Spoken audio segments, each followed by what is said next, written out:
day of Radio Netherlands English language broadcasting. We're looking back at our programs over the years. Stay tuned if you can.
You're listening to the final day of English language broadcasts from Radio Netherlands Worldwide. I'm Dira Sajan. In the 1990s, one of our slogans was Radio Netherlands, the European station with a Dutch accent. Coverage of European affairs has long been part of our output. Together with other European broadcasters, we co-produced the program Weekend Europe, and one of its hosts was our own Louise Williams. You're listening to Radio Netherlands, the Dutch international service. Weekend is coming up after the news and Newsline. This week we have a report from Sarajevo about how people are going about designing new flags and picking new football teams for their new republic. The report asks the people of Sarajevo if they still feel attached to the old national symbols. And from the Netherlands, there's a report about Dutch consumers' lack of interest in eating chemical-free vegetables. Guests are in studios in Dublin, Stockholm and London to discuss these subjects and more. But first, over to the Radio Netherlands newsroom. After Weekend Europe came Network Europe. Richard Walker was one of the hosts, and the program was a complicated operation involving fellow broadcasters all over the continent. So sometimes things didn't go exactly according to plan. This is Network Europe, news and culture from the Euronet partnership, with Richard Walker and Cynthia Taylor. We'll have to do that again. Our Puma was sentenced along with a Chinese man in the southern city of Guangzhou. Emmanuel Athanasiou. And Network Europe Skorabiakowski went... And Network Europe I can't say his name. Who can? Maybe they were, foreign. Definitely going to have to cut that bit out.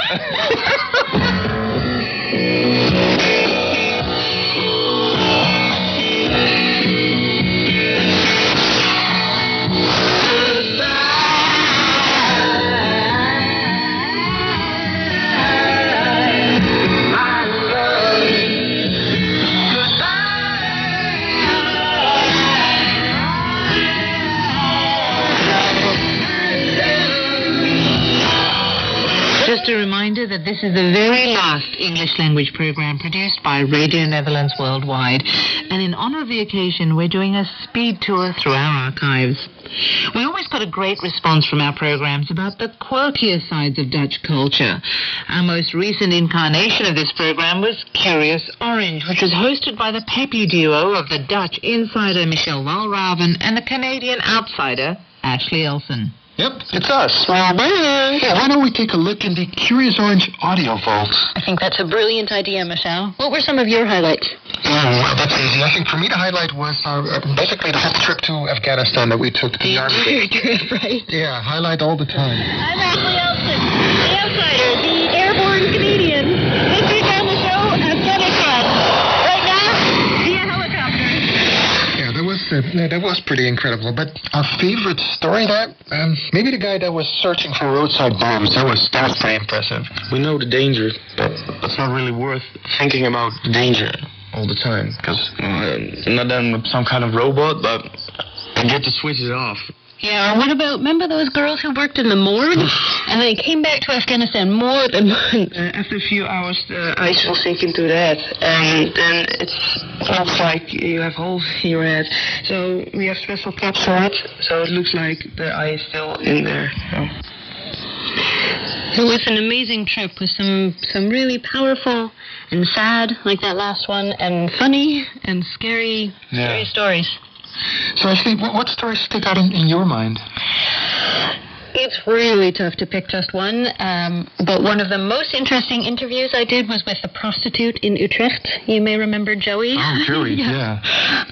One of the questions I asked her was whether her job ever made her uncomfortable anymore. Not anymore, no. At first, did it make you uncomfortable? Oh, yes. Sometimes I cry also. Do you feel that way now, ever? If I'm coming in my room, first I have to transform in Joey. Forget everything. And then it's okay. But when I'm free, then everything goes. So do you have a family outside of this? I have a son and a boyfriend, yeah. And that's very difficult. The combination with this job, it's very difficult. Also for my son. How old is your son? 16. And so he knows? He knows, yeah. I told him, because it's better that he hears it from me than he hears it from another person. And what does he think about it? He's not happy about it, but he knows why I'm doing it, so... To be honest, I do it for the money. It was necessary, otherwise it was more problems. But now I'm sitting in it, so now I want to save something and then stop. But I can't wait for the day that I say goodbye. I say 1 year and then it's the end. A happy end. Man, I guess it took a lot of guts to just talk to this woman. I will never forget it. Well, let's be honest, that was definitely not the only time we ever talked about sex on Curious Orange. Remember the sex with robots story that you did? Oh, yeah, that's way back. I believe that was our very first show. First ever. Yep. It'll be possible to teach robots everything in every sex manual ever written. And so one of the dangers is that robots might in general be superior lovers to all humans. And this could cause a lot of problems, particularly for men, because of course men are always worried about their sexual performance, and it's not very nice for a man to have a relationship with a woman knowing that she's already had the best sex ever from a robot, and he's feeling right from the beginning, how am I going to satisfy this woman? This was not just a crazy guy. This was David Levy from the University of Maastricht, and he wrote a thesis about sex with robots. God, so many great stories we did on this show. And sadly, so little time to share them all with all of you again. But they're still online. That's true. Where they will hopefully stay forever in our Curious Orange archive via, get out your pens and papers, blogs.rnw.nl/CuriousOrange. Well, and that's really it for us. Signing off forever. Bye-bye, world. And thanks for listening. Ashley Wilson and Michelle Walraven, who together were Curious Orange. Radio Netherlands was never shy of casting a critical eye on Dutch culture as well. We had acerbic commentators like Rob Green and his successor, Perra de Jong, who filed a weekly column where nothing was too sacred to mock. When I first started writing these critical eye columns, the Netherlands was still in shock over the murder of controversial filmmaker Theo van Gogh. He'd been knifed to death in an Amsterdam street, with a note stuck to his body making it look like the fundamentalist Islamic equivalent of pin the tail on the donkey.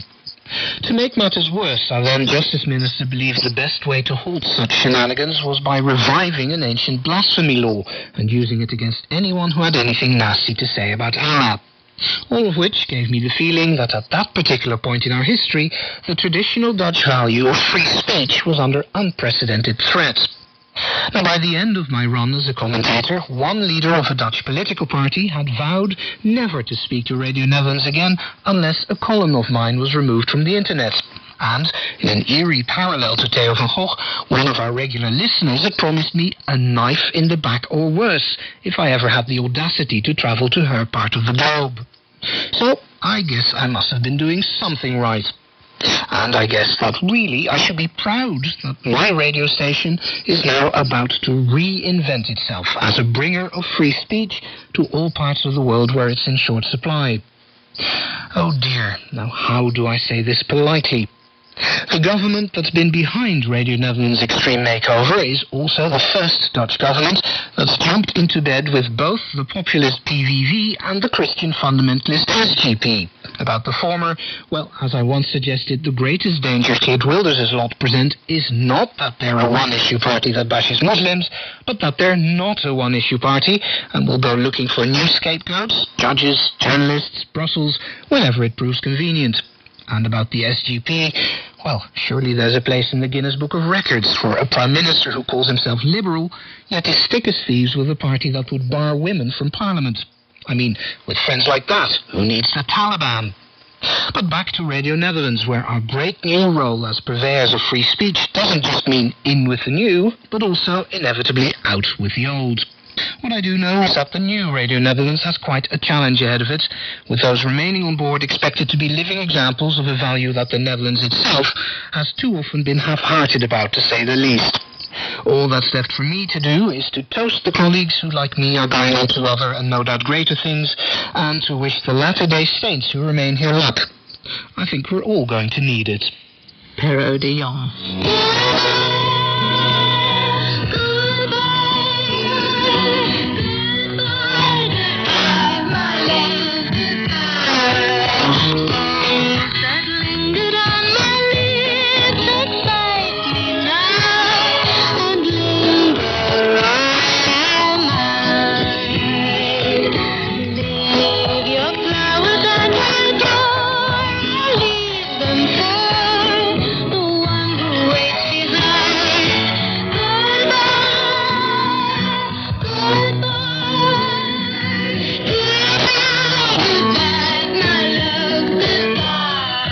Chesterton joined us from the BBC back in 2006, bringing with her a lovely presentation voice and a wry and dry sense of humour. I came to Radio Netherlands as a science radio producer for a show called The Research File. But the bulk of my time here has been spent on a show called Earthbeat. It's my baby. And I'm so proud of how it's grown over the years. It used to sound like this. Synth-based bedding music, so early 90s. But over time, the show's changed. You see, tell people you work on an environment show and they think you mean stories about saving the rainforest, solar panels and turtle conservation projects. And believe me, we did all of those stories. But this interpretation is kind of limiting.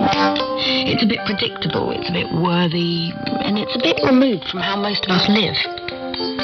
But interpret environment as the world around you, and suddenly you open the show up to stories about history, architecture, sociology, technology, art, culture, psychology. Anything we humans have our sticky little fingers on is suddenly fair game, and the show becomes a lot more fun. Even when we pick a subject like the demise of our species. We're talking about the end of the world in this week's show, which, as writer Joel Stickley shows, is no excuse for not separating your recyclables. This is The Apocalypse, as brought to you by your local council.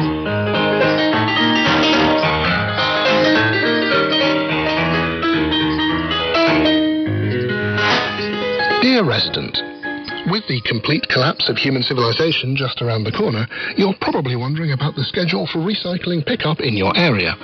We're pleased to tell you that this service will continue, albeit with a few changes. The brown bin will continue to be used for garden waste, but will now also accommodate masonry, empty shotgun casings, and the ashes of what used to be treasured possessions. The blue bin will be used for not only paper and cardboard, but also a secret stash of clean water and an array of improvised weaponry. Bottles and jars still go in the green bag, which will also be available for the disposal of body parts. But we don't just make stuff up. The bulk of the show comes from interviewing people from all over the world about the wonderful, sometimes crazy things they do.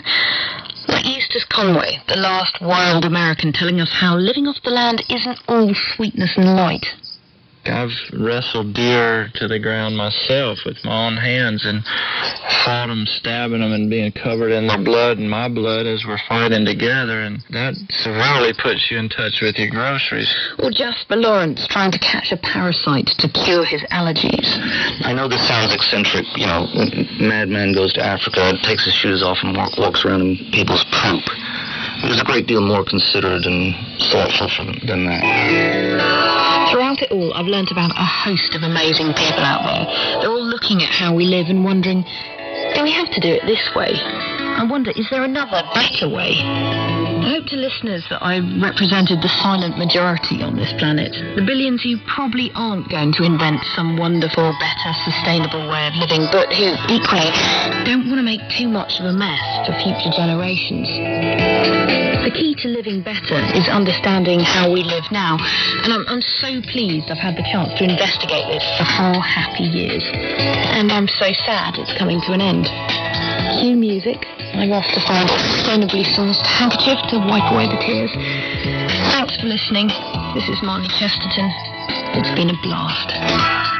Earthbeat will go on for 1 more month, and then, unfortunately, it too will hit the recycling bins. And as for myself, well, for 23 years, I've thought of Radio Netherlands as my home, as my family. But most importantly, the microphone I wielded was my passport into people's lives. My wonderful Sennheiser microphone, still the same one after all these years, has recorded so many stories, and many of them have stayed with me. I met Shabnam Ramaswamy nearly 20 years ago in the New Delhi slum where she'd started a school for the poorest children. What I'm doing is not even a drop in the ocean. The problems are so enormous.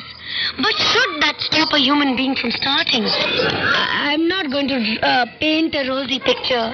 I never even tell the children that I'm teaching you doesn't mean you'll get employment, because you know what a country is like. But what I believe in is walking tall. The child who is educated here is a shoeshine boy tomorrow even. He walks tall in those streets. Nobody kicks him around. No police beats him. Nobody harasses and takes away his daily income. I have to teach them the difference between admiration and flattery. How to enjoy a sunset. The understanding of the world. The understanding of why they are born poor. And why they'll remain like this maybe in a country like ours. And yet, as I said, walk tall and walk with pride. I've always empathized with my interviewees, laughing with them, living through their stories as they told them to me. There are stories that broke my heart, like this group of old soldiers who told me about their experiences in the Indonesian War of Independence. Some of them said to me afterwards that doing this interview was the first time they'd faced their own demons. And the lieutenant said, just kill him. And I said, no, you can't do that. But I didn't prevent another soldier from killing him. So that was just real murder, without a court of law. No, just kill him. I didn't prevent it. That followed me. That pursues me, eh? Brandefouwer man shot a young man, but he was still alive. And we asked him to say where the group was, and he wouldn't speak. And I have ordered to kill him. I can't forgive it myself now that I have done so. On the job, I've learned history by making programs on Peter the Great in the Dutch East Indies Empire. I visited refugee camps and palaces and learned how people adapted to the most extreme conditions, like the Fox Taylor family who live in the Australian outback on a cattle station the size of a European country called Ewan. And it was here that I learned just how big a landscape could be, about the redemptive power of being alone, and that there's no place for squeamishness on the far edge of nowhere. Look at that goanna. Is it a goanna? Yeah. The biggest. It is a lizard, about, 3 feet long? And he's a bangara. And he will eat dead sheep or rabbits or kittens or anything. He's huge, and he's got a tongue that's about 8 inches long. Oh, look, and he's walking on his 4 legs. It is just the most amazing sight. It's not like the ordinary house lizard. He's enormous. Look at him go. Ah!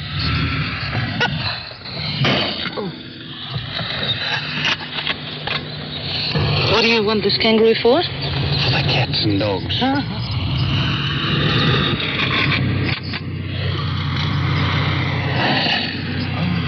You got him. Not dead, though. Oh, no. I want to see this. There's a hole in him the size of my fist. Oh, God. I don't know. I'm not country born and bred. I can't deal with this. Out come the knives. Skinning time. But you better not watch this thing. No, I've got it. It's part of my job. I've actually never seen anything like this before in my life. Rubbish. I haven't. No, I haven't. Not every time you go to the butcher shop. I thought Ned came and little package of all his guts are coming out. Oh, God. There's simply not enough time to pay tribute to the people, the places, the stories that have given my life meaning over these years. But I would like to leave you with one last clip from a program that seemed to have hit a particular chord with listeners, maybe because it featured a familiar voice, my colleague Jonathan Grubert. The program was about his romance with his wife, Dragana, and it featured Brooklyn Jewish ebullience with the gloom of Slavic Banja Luka. Sechina, Sechina, yo yo yo, yo yo yo, soon Cecilia, yo yo yo, yo yo yo. Listen to that. Niko ne znam, no one knows. Niko ne znam, Niko ne znam, Niko ne znam, Niko ne znam. And then listen to these horns.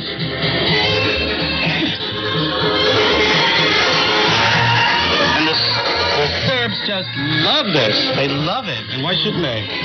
You know? It's fantastic. Radio Netherlands presents From Brooklyn to Banja Luka.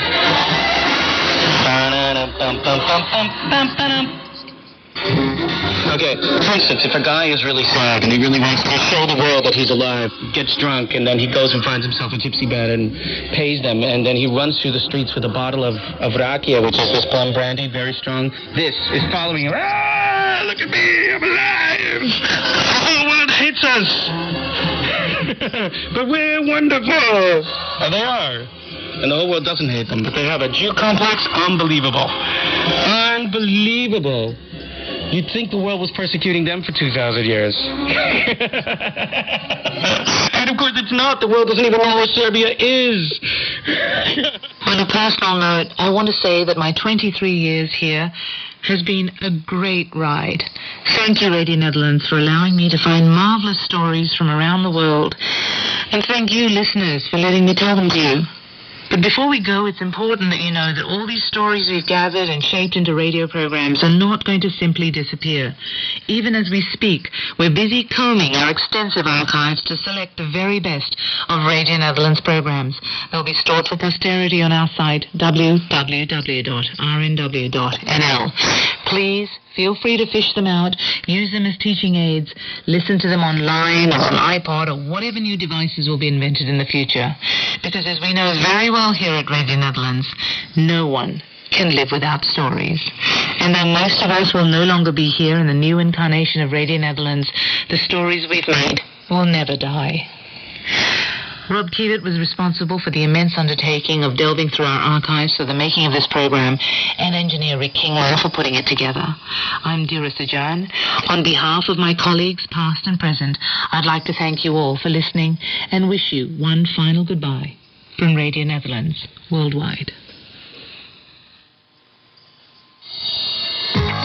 If you want to get in touch with us, our postal address is Radio Netherlands Worldwide, P.O. Box 222, Hilversum in the Netherlands. Our email address is letters@rnw.nl. We're also on Facebook and Twitter. Just look for RNW. This is Radio Netherlands Worldwide.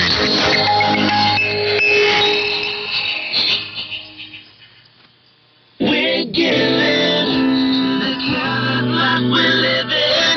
I know so much. From the first 1st of July, Radio Netherlands Worldwide will promote free speech in Africa, the Middle East, China and Latin America.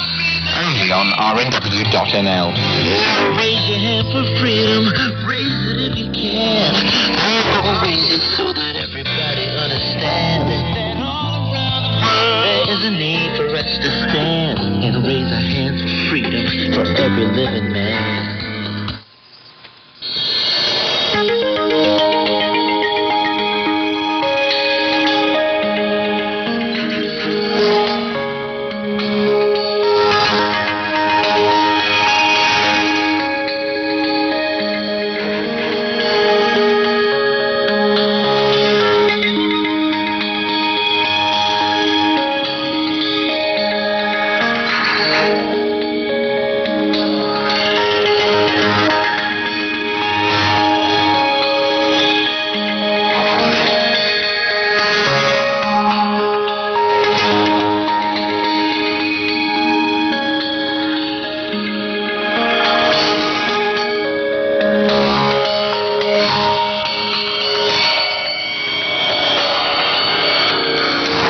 Shortwave beam from Bonaire is being redirected to the central part of North America.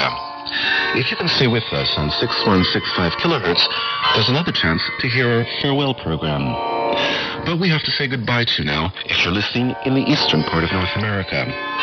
I'm Eric Beauchemin, and on behalf of all of us here at Radio Netherlands, thank you very much for listening to us over the past 65 years. Goodbye.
very passionnant. Thank you for tuning in to Radio Netherlands' last day of broadcasting in English. You can hear us in North America on shortwave on 6165 kilohertz and via satellite and the internet.